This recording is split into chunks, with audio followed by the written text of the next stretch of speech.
dois respecter scrupuleusement le contrat. Dans le communiqué de Calabash, ils ont dit qu'on allait lui faire un état global et sincère après 6 mois d'exploitation, ce qui tombait vers avril-mars. Il n'a pas attendu les 6 mois d'exploitation. Lui, il se dit que quand tu es indépendant, ce qu'on t'appelle faire un show, aujourd'hui, tu prends tes 10 millions que directement dans ta poche, tu veux, tu donnes à ton manager, tu veux, tu fais ça. Mais là, tu n'es plus indépendant. On te dit, voilà les échéanciers. On te fait au moins, mais en temps, on te donne des moyens de comment vivre. C'est comme cela que ça se passe en maison de production. Et beaucoup d'artistes, surtout vous les Ivoiriens, vous devez comprendre ça parce que tous vos artistes qui ont signé chez Universal, ils ont eu des problèmes de fonctionnement après, que ce soit des Kif No Beat, ODJB et même le feu Arafat. Ils sont sortis des maisons de production parce que le fonctionnement de la maison de production change ta destinée en tant qu'artiste chanteur. Tu n'es plus directement concerné par tes droits, mais tu es concerné de façon saisonnière maintenant dans tes droits. Et on te permet juste de vivre en attendant un échéancier bien défini. Et dans l'histoire de voiture n'ancre pas dans le contrat. L'histoire de si vous vous souvenez et que vous avez une mémoire fraîche, c'est un don. Et c'est pour ça que jusqu'aujourd'hui, il peut dire qu'il a la facture de la voiture. Parce que c'est un don, ça ne concerne en rien son financement de carrière et sa façon de fonctionner. Quand on est dans une industrie, on ne parle plus des états d'âme, on ne parle pas de cœur. On dit, tu dois nous faire une chanson chaque mois. C'est ce que ton contrat dit. Assieds-toi et fais la chanson chaque mois. Ne t'attends pas à ce que, moi, ce que je peux reprocher à Calabash, c'est parce que ils ont viré toute son équipe préalablement définie. Alors, ils auraient pu maintenir quelques personnes qui ont la causerie facile avec lui pour lui faire comprendre ses réalités. Et donc, ils ont amené toute une autre équipe et viré Gâteau, viré tout le monde qui était autour de lui. Ce qui fait qu'à un moment, quand la personne en face ne comprend pas bien les enjeux, vu qu'il est aussi une personne qui a besoin d'assistance, peut-être que eux, dans le fonctionnement industriel, ils n'ont pas pu lui dire que, gars, voilà exactement ce que tu dois faire ou ce que tu ne dois pas faire, avec les mots que lui peut comprendre. Et ils ont fait de façon automate comme des ordinateurs. C'est là où ça bloque. Parce que normalement, le contrat que lui, il a signé ne lui permet pas de dévoiler ce qu'il a dévoilé là en Mon Dieu Vision. Reine de Saba a parlé de quelque chose de combien Orange a payé, de combien MTN a payé. Orange ne peut pas dévoiler. Orange ne peut pas permettre à un artiste, bref, à un partenaire de dévoiler combien il lui paye parce que c'est une structure qui crée avec plusieurs autres. Si ton concurrent en tant que chanteur connaît déjà que Orange te paye 10 millions, lui-même il va venir pour discuter sur la base de 10 millions ou bien plus. Donc le contrat de comment Orange a payé ne pouvait pas être révélé de façon honnête comme ça à Mondo Vision que non, venez on s'assoit.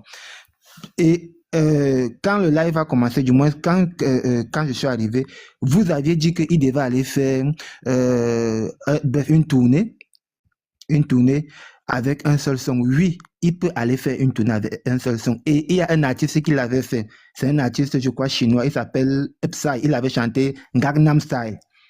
Il a fait ça avec une seule chanson, sauf que lui, il était en indépendant.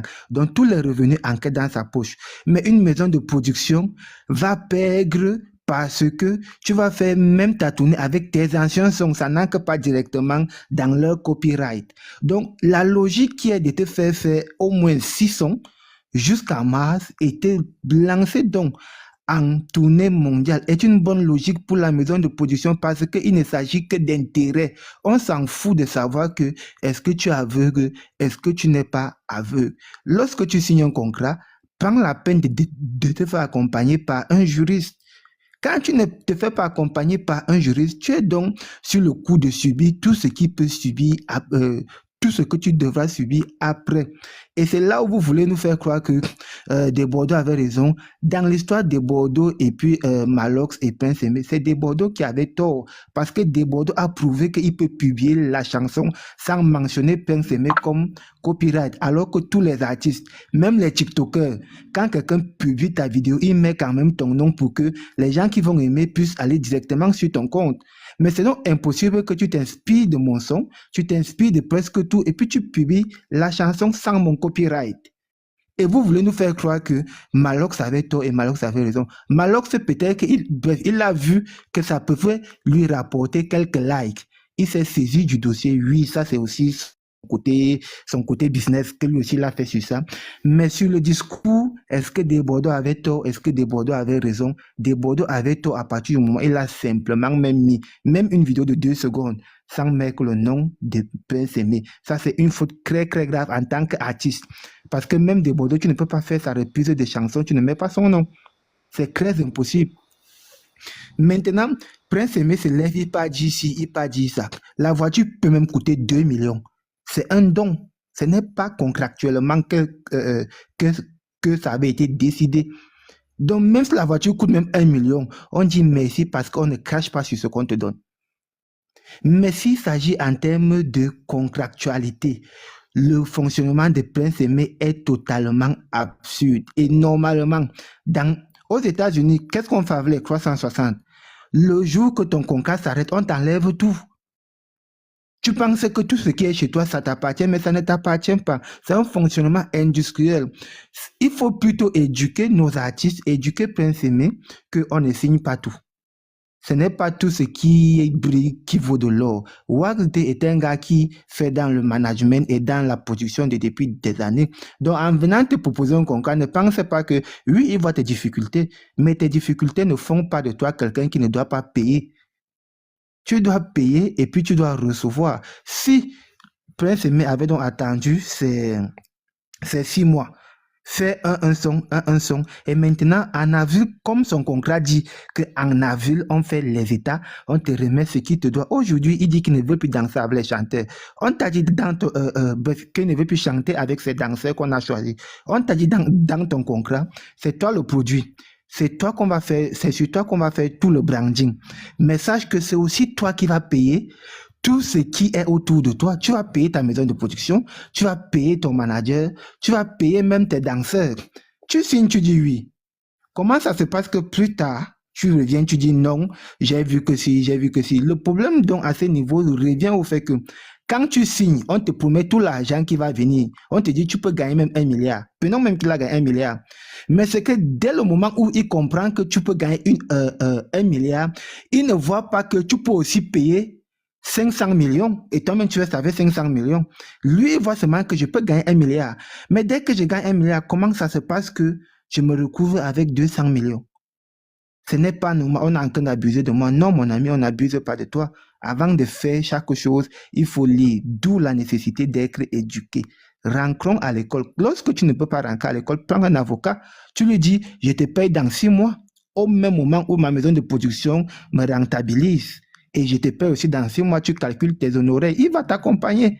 Mais aujourd'hui, vous voulez nous faire croire que Wax D a mangé l'argent, Wax D n'est pas poli, c'est Malox qui a fait ci. Malox a même très bien fait pour Prince Aimé parce que c'est au moins sa façon de parler qui a attiré des investisseurs sur Prince Aimé. Sinon, Prince Aimé, c'est un grand artiste, mais honnêtement, il était déjà mort. Sans le Desbordeaux qui fait le challenge TikTok et le Malox qui fait le brouillard qui fait pour que des investisseurs viennent sur lui, tel que Wax D. Moi, je ne sais pas à quel niveau est-ce que vous ne parvenez pas à comprendre que dans l'histoire est fautif celui qui ne respecte pas le contrat. C'est un peu comme un mariage. À partir du moment où la femme ou l'homme pas fait un adultère, même si son mari il la battait, c'est elle qui est fautive. Et le divorce est prononcé à ses dépens. Moi, je m'arrête là pour le moment. On va passer la parole à une autre personne. D'accord. Est-ce que je peux parler? D'accord. En tout cas, je l'ai bien écouté et je pense qu'il y a forcément du bon dans ce qu'il a dit. Et puis, il y a des choses avec lesquelles je ne suis pas forcément d'accord.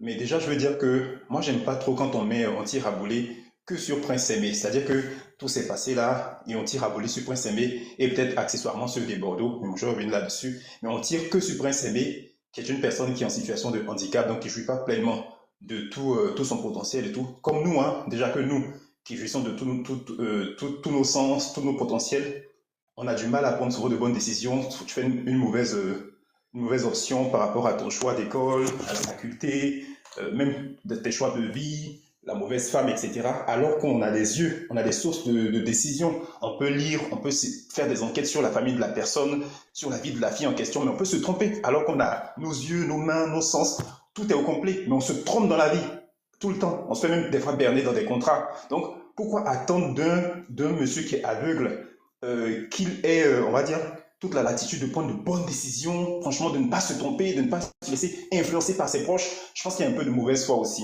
Mais je veux revenir sur la base de ce qui se passe. Moi, je pense qu'on doit trouver dans la légitimité à l'attitude de Prince Aimé. Pas forcément que c'est bon ce qu'il fait, mais que c'est légitime. Son questionnement, se dire que je doute un tout petit peu des réelles intentions des gens qui sont venus à mon secours aux heures chaudes du buzz et tout. Est-ce que leurs intentions étaient bonnes? Je me pose des questions parce que sur ne serait-ce que ce petit détail-là, je me rends compte que on nage dans du faux. On m'a promis une voiture de 8 millions, et je me retrouve avec une voiture qui visiblement a coûté 5 millions. Est-ce que ça m'en dit pas long sur le faux qu'ils ont pu faire sur plein d'autres choses? Et pourquoi est-ce que la stratégie, moi je ne comprends pas très bien la stratégie qu'ils essaient de peaufiner pour ma carrière, vu que j'ai un buzz qui est en train de cartonner en octobre 2024, et ma tournée elle est jusqu'en avril 2025. Tout ce temps-là, un buzz, il est bon en fait à l'heure du buzz. Il faut pas le faire quand il est chaud. Donc, c'est des questionnements qui sont pour moi légitimes. On ne doit pas quand même lui arracher cette légitimité du ok, il a le droit de se poser ces questions-là, mais on le rabroue, on le rejette. Non, il est mauvais, il est méchant, il est ingrat et tout. Oui, je ne le blanchis pas. Moi, je vais faire simple. Moi, je pense effectivement que à la fois Prince Aimé est fautif, donc il a ses responsabilités, mais elles sont partagées. C'est-à-dire que Ewax D et Malox sont également fautifs dans le chaos que Prince Aimé vit actuellement. C'est vrai qu'à la fin de la journée, c'est Prince Aimé qui va en pâtir plus, puisqu'il s'agit de lui, sa carrière, il s'agit de lui qui a du mal à s'en sortir. Je pense que Wax D, il est aux États-Unis, sa vie est quand même acceptable. Malox également, il a son bar, etc. Mais Prince Aimé, c'est lui qui est sur le gros perdant. Même des Bordeaux dont on parle. Il a une carrière qui est revenue à la surface. Il a fait 2 grosses dates. Il a engrangé pas mal de millions dernièrement. Donc, je pense que dans cette affaire-là, celui qui en ressort malheureux, c'est Prince Aimé. J'ai bien aimé ce que Aurélie et Reine de Saba ont dit tout à l'heure. J'ai aimé parce qu'au moins ça, c'était, bon, enfin, je vais dire un aveu, mais c'était quelque chose, c'est ça le nœud du problème. Voilà. Quand on a dit que c'est à cause de la rivalité entre le Cameroun et la Côte d'Ivoire que tout ça s'est parti en couille, permettez-moi le thème, c'est la vérité. Il faut qu'on se dise la vérité. On a mis au devant un semblant de patriotisme, un semblant de cause humaine, etc. Mais le fond de la réalité, c'était la rivalité. On a juste donné du pouvoir et du tonus à la rivalité entre le Cameroun et la Côte d'Ivoire. Et même Malos, qui j'estime a manipulé les Camerounais, bon, ils sont très intelligents, je pense qu'on peut pas les manipuler, mais j'utilise le mot parce que je sais pourquoi je parle de ça. Utiliser des intentions nobles pour diriger les gens vers un sens par rapport à ses intérêts personnels, c'est ce que Malos a fait complètement. Comment on peut comprendre que plein de gens font un remix sans jamais aviser Prince Aimé, mais ça ne dérange pas tant que ça. Mais c'est quand Desbordeaux, qui est l'étoile qui a été choisie par Dieu, l'élu qui a été choisi par Dieu, pour mettre en lumière la chanson de Prince Aimé et remettre Prince Aimé au goût du jour et à la lumière à nouveau. Quand ce dernier en question contacte Prince Aimé sous l'influence de ses fans pour dire finalement j'ai envie de refaire un remix de ta chanson avec Naomi, la jeune fille camerounaise, là, ma Pauline camerounaise, on veut reprendre puisque les fans, les gens ont vraiment aimé le truc, on a envie de remettre ça, de faire un remix par rapport à ça. Et après, faire un remix avec toi. Ils s'entendent parfaitement le soir, ils font un audio des Bordeaux pour rendre le truc public, pour dire que je ne passe pas par derrière pour faire du faux. Il placarde, il fait une capture d'écran, il placarde. Et dès le lendemain, il y a une déferlante d'insultes de la part de Malox. Et derrière, il y a, on va dire, des intentions pas du tout vrai selon moi, parce que l'être humain est énergie. Ouais, écoute, c'est notre frère, il est aveugle, c'est du patrimoine du pays, c'est un artiste d'un certain rang, c'est du manque de respect. Il y a plein d'idées qu'il a avancées, et même des thèmes comme voleur complètement. Il a collé à des Bordeaux qui a été repris partout par beaucoup de Camerounais. Je pense que ça, c'est maladroit. Je retiens pour preuve ce qui s'est passé. Cette situation n'est pas étrangère, même aux Ivoiriens. Le Desbordeaux, justement, dont on parle, j'irai même pas loin. Le Desbordeaux dont on parle, il a été fautif de la même chose que Malox est en train de faire. Desbordeaux, c'est un homme à scandale. C'est après sa dépression par rapport à Arafat, là, qu'il s'est calmé. Sinon, ce que Malox fait au Cameroun, là, c'est Desbordeaux qu'il faisait avec Arafat, bien entendu, en Côte d'Ivoire. Des hommes à scandale, qui n'ont pas de respect, qui insultent, des gens vraiment qui sont dérangeants, là. C'est ce que Desbordeaux faisait. Il s'est juste assagi. Et donc, Desbordeaux en question, Fally venait faire un concert en Côte d'Ivoire. Et le ticket coûtait 1 million. Et Desbordeaux est sorti, il a fait une vidéo et il a dit que franchement, ce n'est pas normal qu'on accepte que Fally vienne faire un concert à 1 million. Il a quel bon talent. Il chante quoi de bon que lui, Desbordeaux et pas mal d'artistes ivoiriens savent chanter que Fally Ipupa. Que ça, c'est un manque de respect pour la culture ivoirienne. Il faudrait que... Mais il a même injurié Fally Ipupa. Mais dans le fond de son discours, c'était un discours de patriotisme. C'est seulement Claire Bailly, elle était la seule artiste par amitié pour Desbordeaux qui l'a soutenu. Mais à part Claire Bailly, que ce soit les influenceurs, les Ivoiriens, tout le monde a raboué Desbordeaux. On a dit, ne manque pas de respect au Congo, n'insulte pas le Congo, n'insulte pas Desbordeaux. Il a dit, les Congolais chantent quoi? Il a manqué de respect aux Congolais. Il a insulté Fally Ipupa qui ne lui avait absolument rien fait. Et donc les Ivoiriens ont dit que il faut savoir vendre ton talent, il faut faire ton branding, il faut mettre ta carrière en lumière. Il faut essayer de faire un marketing qui sera plus juteux et plus vendeur pour toi. Donc arrête d'insulter Fally Ipupa. Fally Ipupa, tenez-vous bien, il a fait un showcase sold out. C'était plein à craquer. Et c'est la réponse qu'on a donnée à notre propre frère Desbordeaux pour dire que c'est vrai que le patriotisme, c'est une bonne chose. Mais il faut faire le patriotisme sans la mauvaise foi, sans le mauvais cœur, sans le fond noir. C'est ça qui fait. Moi, je suis mal placé pour dire aux gens de ne pas faire du patriotisme ou de la solidarité. La Côte d'Ivoire s'est illustrée dernièrement avec la solidarité et le patriotisme. Donc, je suis mal placé pour dire que ce n'est pas une bonne chose. C'est une bonne chose d'être solidaire. C'est une bonne chose d'être patriote. Mais il faut le faire dans le bon sens, avec des bonnes énergies, avec des bonnes intentions. Là, c'est clair, quand on voit comment les choses tournent aujourd'hui, ça veut dire qu'au fond, ce n'est pas du tout une histoire de venir sauver notre frère. C'était une histoire de dire, attention, il y a le pays avec lequel on est en rivalité qui va s'arracher une certaine gloire par rapport à la chanson de notre frère. Il faut qu'on leur fasse barrage. Et c'est un vilain sentiment. Ça en dit long. Quand on voit qu'il y a eu plein de remixes qui avaient déjà été faits, il n'y avait aucun souci. Ils n'avaient pas vu Prince Aimé. Là, ils n'étaient pas impolis. Ils n'étaient pas du tout irrespectueux. Mais c'est Desbordeaux, le seul parmi tous ces clics et claques là, qui a osé appeler Prince Aimé en vidéo pour que à la fois les gens autour de Prince Aimé puissent voir ce qui se passe et que Prince Aimé qui également jouit de l'audition puisse entendre pour que ce soit vraiment vu de tout le monde et écouté de tout le monde. Il a fait l'audio. J'entends derrière, on dit, mais tu parles avec un aveugle et tu fais un appel audio.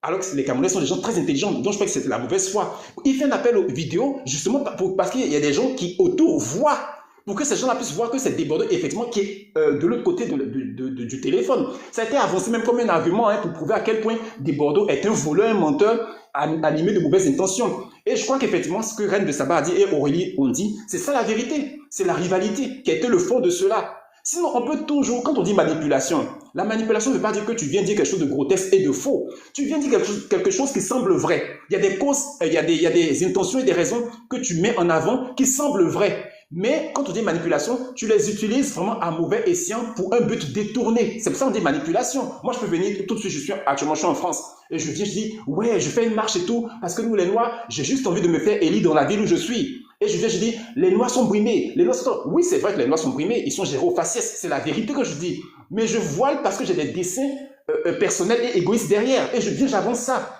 Et les Noirs de la ville, tout de suite, des cités là, ils vont venir derrière moi pour dire, oui, ce qu'il est en train de dire, ce que Rich dit est vrai. Ils sont derrière moi, alors que moi, je vise mes intérêts. Je suis juste égoïste. À la vérité, j'ai un problème avec les gens du FN de ma ville, etc. J'ai des problèmes personnels avec les gens. Et je viens, je brandis une cause qui semble noble et tout, derrière pour foutre le bordel. L'énergie, elle n'était pas bonne du tout. L'intention, elle n'était pas vraie. Sinon, Prince Aimé, il est là dans le pays depuis longtemps. Pourquoi ces gens ne sont pas venus l'aider? Et c'est seulement quand son étoile entend de briller, par le biais de Desbordeaux que Dieu a choisi, on trouve que non, il ne faudrait pas que Desbordeaux fasse, il faut qu'il signe un contrat, il faut qu'il se déplace. Est-ce que Yemi s'est déplacé? Tu vois, c'est un peu la politique 2 poids 2 mesures qui est servie quand il s'agit de la Côte d'Ivoire ou de Desbordeaux dans le cas de figure en question, que je trouve que c'est malsain. Il faut qu'on puisse le reconnaître. Et encore pour finir, je trouve qu'il y en a qui le reconnaissent aujourd'hui, mais il y en a qui ne vont jamais reconnaître parce qu'ils se disent que s'ils disent que Waxday a mal fait ou Malox a mal fait, ils vont se dédire par rapport à la posture qu'ils ont eue au départ. C'est comme s'ils venaient dire que, ah ouais, finalement, Desbordeaux avait raison, ou les Ivoiriens, on a mal fait, on doit présenter des excuses aux Ivoiriens. Mais il ne veut pas être dans cette posture-là, donc il faut vaille que vaille blanchir Malox jusqu'au bout. Parce que si on trouve une faille à ce que Malox a fait, ça déconstruit toute notre posture de départ. Je crois que c'est pour ça, du coup, le fautif, en plus qu'il est aveugle, c'est celui qu'on va tout mettre pour dire, ok, c'est Prince Aimé qui est le mauvais. Donc les autres, ils sont complètement blancs, leurs intentions sont bonnes, ils ont toujours bien agi, ça a toujours été super. C'est Prince Aimé qui est dans l'illégalité, c'est lui qui ne se fie pas au contrat, etc. Mais reconnaissons-le, Prince Aimé, il a quand même des inaptitudes, il ne voit pas. Et c'est important de voir. C'est important. Je ne dis pas que les autres handicaps sont moins, on va dire, moins lourds, mais ne pas voir, c'est compliqué parce que tu es beaucoup à la... Moi, j'ai une sœur, enfin, je ne suis même pas loin. J'ai 2 sœurs d'ailleurs. Il y en a une qui est complètement sourde et muette, qui n'est plus de ce monde. Et je sais à quel point, quand tu es handicapé, il y a des, tu es quand même, tu es soumis au regard des gens qui sont autour de toi. Moi, je suis le dernier de la famille, mais je me rappelle que des fois, elle demandait mon consentement pour certaines choses. Quand on lui disait des choses et tout, elle me regardait et je lui disais, ah, la personne dit ça, tu peux le faire, tu peux pas le faire. Donc, c'est pour dire que quand une personne a des incapacités, c'est normal que ses sources soient son entourage en premier lieu. Donc, c'est sa famille, ses parents, les gens qui sont plus proches de lui, les gens qui partagent un certain contexte, une proximité avec lui. Donc, géographique pour le cas de figure, donc le Cameroun. Donc, c'est normal que ses frères, il écoute un tout petit peu, un peu plus ses frères que quelqu'un qui est quoi, 700, 1200 kilomètres. Donc, franchement, je veux bien qu'on accuse Prince Aimé et je pense effectivement qu'il a sa responsabilité parce qu'il a son libre arbitre. Il n'est pas neuneux, il jouit de son cerveau, il a d'autres sens encore. Il a l'audition, il a plein de sens qui sont fonctionnels, donc il peut les utiliser. Mais je pense que moi, je vais dire, il a 30%, 40% de responsabilité dans le chaos qu'il vit. Et je pense que les 70% qui restent sont ses frères camerounais. Et c'est méchant. Il faut qu'on le reconnaisse, il faut le dire. Je le dis franchement sans animosité. Mais il faut le reconnaître, voilà. On peut se tromper dans la vie. On peut estimer qu'un combat, enfin, on le fait tous, hein. Tu estimes que le combat, il est noble. Et arrive, on dit, ah, mais je me suis fait berner. C'est pas vrai, au fait, du tout. C'est vrai que les intentions qui avaient été avancées peuvent être, on les comprend. C'est normal. Oui, effectivement, on peut soutenir quelqu'un qui ne joue pas de son sens et tout, etc. C'est notre frère à nous. Faut pas qu'on le berne, faut pas qu'on le vole et tout. Ça, c'est noble. C'est bien. Mais est-ce que dans le fond, est-ce que c'est la réalité? Est-ce que c'est vrai? Est-ce qu'on n'est pas allé vite en besogne? Est-ce qu'on n'a pas descendu un pays frère inutilement? Est-ce qu'on n'a pas insulté quelqu'un un peu vite avant le son de cloche? Et puis derrière, on dit aujourd'hui, des Bordeaux a fait sortir la chanson sans mentionner Prince Aimé en dessous. Il a dit dans une interview qu'il a fait exprès, puisque la journaliste ivoirienne lui a demandé, mais c'est mal ce que tu as fait. Tu as posté la chanson de Prince Aimé sans mettre son nom. Il dit, je l'ai fait exprès pour les piquer. Je suis fâché contre eux. J'ai fait ça pour les énerver. Donc je veux dire, c'est pas comme si je veux voler. Non, c'est pas qu'il veut voler, il veut rien voler du tout. Il veut juste énerver, être dérangeant. Il veut vraiment rendre son coup. C'était vraiment cet esprit-là. Donc c'est pour dire qu'il faut qu'on ait l'honnêteté. Je pense qu'il est ce n'est une info pour personne. Les On va Camerounais sont couper le super live intelligents. à Donc 14h30, hein, juste pour vous dire ça. voilà. Donc, je vais finir rapidement. Les Camerounais sont super intelligents. Je pense que c'est juste une question de bonne foi ou de mauvaise foi. Ils sont intelligents. Moi, j'ai plein d'amis Camerounais. Ils sont intelligents. Ils ont l'esprit qui est très futé, très fin. Ils comprennent très bien l'affaire. C'est juste un choix. Parce que là, on sait très bien où les responsabilités sont dirigées. Donc, franchement, moi, je pense qu'ils sont tous fautifs. Et Prince Aimé, mais également Wax Day et Malos. Je pense que tous ces gens-là sont fautifs dans le chaos que Prince Aimé est en train de vivre. Et malheureusement, il est seul à payer les pots. C'est la triste réalité.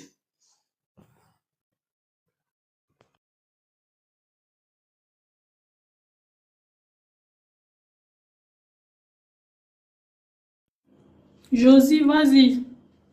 Ok, d'accord. Bonjour. Ce que j'aimerais dire concernant ce problème est que moi, sincèrement, j'en veux pas à Malos. Je suis ivoirienne, sincèrement, j'en veux pas à Malos parce que dès le départ, quand Malos a commencé, pour les personnes fuitées très intelligentes, savaient que Malos faisait ça juste pour avoir la visibilité pour son truc à venir. Donc Malos a été très intelligent, il a été stratège. Il savait que quand on parle de Afrique francophone, s'il y a un peuple qui est capable de prendre un chien pour qu'il soit star, c'est la Côte d'Ivoire. Donc en faisant une sortie, en attaquant des Bordeaux, automatiquement il allait avoir réaction. Il allait avoir plus de visibilité. Il allait augmenter en abonnés. Il allait profiter pour pouvoir placer ses pions comme il devait le faire. Et la preuve, depuis que le son est sorti, il est plus focalisé sur quoi? Sur son festival. C'est de ça qu'il parle. Même les sorties de Prince Aimé, il n'en parle pas. Parce qu'en réalité, ça ne l'intéresse pas. Pas parce que dès le départ, comme je disais, il n'avait pas de mauvaises intentions. Ses intentions étaient comment faire pour avoir ma visibilité. Et c'est ce qu'il a fait. Moi, dès le départ sur les panneaux, quand je suis montée, je disais à mes frères ivoiriens, ne vous fatiguez pas. Malos va pas faire quelque chose de waouh, non. Malos est en train de faire ce qu'on appelle la stratégie marketing, ce qu'on a appris à l'école. Comment on fait pour avoir plus de clients? C'est ce que Malos est en train de faire. Et il y a certaines personnes qui l'ont soutenu, par contre d'autres l'ont pas soutenu. Aujourd'hui, il y a la réalité, il y a ce qui est. Aujourd'hui, voici Prince Aimé qui est assis, qui décide maintenant de dire que il veut de Bordeaux. Et c'est malheureux. Moi, je ne vais pas venir m'adresser à certains Camerounais, même à tous les Camerounais. C'est leurs propres frères. Ceux qui ont soutenu Malos, ils savaient pourquoi ils soutenaient Malos. Dans la vie, on ne peut pas tous avoir la même pensée. Il y a des gens, il y a le mal qui est là, mais ils soutiennent le mal. Ils vont toujours applaudir le mal. C'est comme ça qu'ils sont nés. Ça est en eux. On n'y peut rien. C'est simplement ce que le peuple camerounais peut faire pour Prince Aimé. C'est de plus le valoriser puisqu'il est revenu sur la scène. De l'inviter plus à des spectacles, à faire des interviews.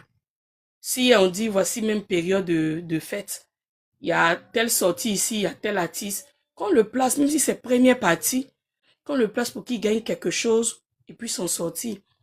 Parce que moi, si je suis quelqu'un, j'ai galéré pendant peut-être 10 ans, et qu'on me met à la lumière, la première des choses, demander un toit. J'ai pas compris pourquoi ils ont voulu donner une voiture. C'est les choix. Mais je me dis qu'on peut tout rattraper. Parce que s'il n'était pas encore à la mode, on n'allait pas faire panel sur lui. Donc, que le peuple camerounais, certains Camerounais qui l'aiment bien, se lèvent, trouvent des opportunités, des spectacles pour lui. Et pour qu'il puisse avancer. On venait indexer Malosso, ça va rien changer. On va indexer Oasdeo, ça va rien changer. Eux, ils savaient ce qu'ils venaient faire. Oasdeo savait qu'il y avait un buzz, le buzz et la visibilité. S'il va, il va monter aussi, comme je dis. Il a fait. Aujourd'hui, on le connaît, comme l'autre disait que c'est un producteur depuis longtemps, mais nous, on ne le connaissait pas. Nous, on ne le connaissait pas en tant que producteur. On ne savait pas qui il était. Mais c'est dans l'affaire de Prince Aimé qu'on l'a connu. C'est dans cette affaire qu'on l'a connu. Donc, lui aussi, il est venu gratter une visibilité pour être connu. Mais c'est à eux de réparer, même si peut-être je ne connais pas leurs intentions. Moi, je ne peux pas venir affirmer pour dire qu'ils étaient venus pour voler. Même si c'était leurs intentions, mais en tant qu'être humain, s'ils sont de bonne foi, qu'ils donnent des marchés. S'il allait prester quelque part, même qu'on lui a donné 50 000, dans le mois, il a presté au moins 8 fois. C'est l'argent, c'est mieux que zéro.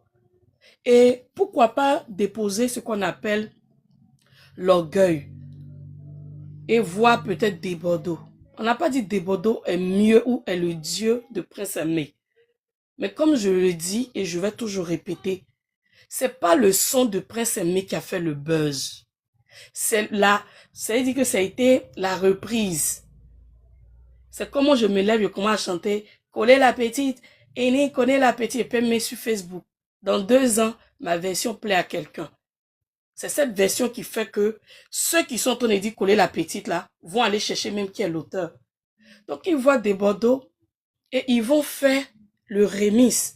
Parce que ce qu'ils ont fait Emi Alade là, j'ai dit, Emi Alade, ils n'ont pas signé contrat. Ils sont allés voir Emi Alade. Tu vois, il y a un monsieur là, il est dans le pays souffre. C'est un aveugle.